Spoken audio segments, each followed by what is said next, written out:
Instead of telling you what I think you should be doing or how you could be better, or I thought, well, let me just speak from the heart, speak from my gut, and really not have anything prepared, but just tell you what's worked for me. And maybe some of the stuff that's worked for me might work for you now, currently, presently, as you guys have your goals and ambitions, but then further on down the line, as you guys continue to live your life. This idea and this notion that you could be anything you want, you can accomplish anything you want, right? We hear that. You've heard that from the time you were little boys. You hear that now. You're already incredibly accomplished. You guys know that. The thing that has worked for me is to remember the hard times. So, and I'm sure you guys all have your processes. And again, I'm going to tell you what's worked for me. So before a big movie comes out, before, back in the days when I was wrestling with WWE, a WrestleMania match, anything big that would happen, I would always take a moment and I just remind myself, all right, I was evicted when I was 14. We were kicked off the island. We couldn't live in Hawaii. Had no place to live.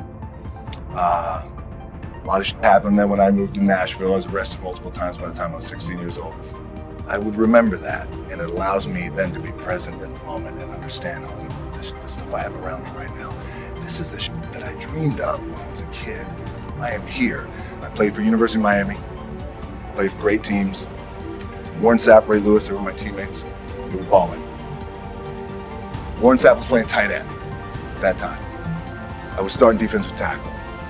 Yeah, they moved him over to D-line. And he looked at me, he's like, yo, dude, I'm gonna take your spot. I said, you ain't taking my spot. He said, I'm gonna take your spot. We battled, and he took my spot.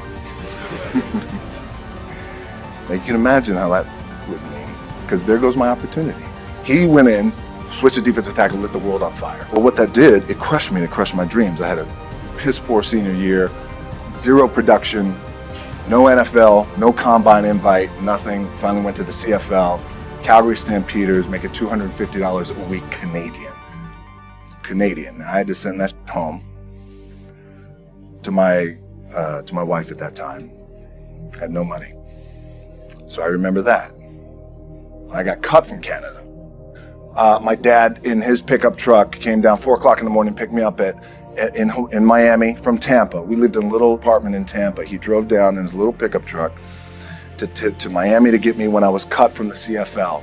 And I thought, well, I leave home like you guys left home. I'm ready to tackle the world, to get after it, achieve my dreams and goals. Crushed by 22, 23 years old. Now I got to move back in with my mom and dad. I played on great teams, though. Wait a second, this is not supposed to be my future. I'm supposed to be in the NFL right now. I'm supposed to be making a lot of coin and buying my parents, buying me, taking care of my wife, but it never happened. So I pulled out my wallet. I thought, well, let me see how much money I have. I opened it up. I had a 5, a 1, and change. And well, at least I rounded up to $7. But I thought, God, ain't this a bitch? I got $7 in my pocket. Where the f do I go now? What do I do? I can't go back to CFL. The point comes where you hear that voice, big run's over. You're done, right? So I heard that voice. So as Coach was saying, man, I hold on to that. I'm telling you, I keep my back is up against this mother.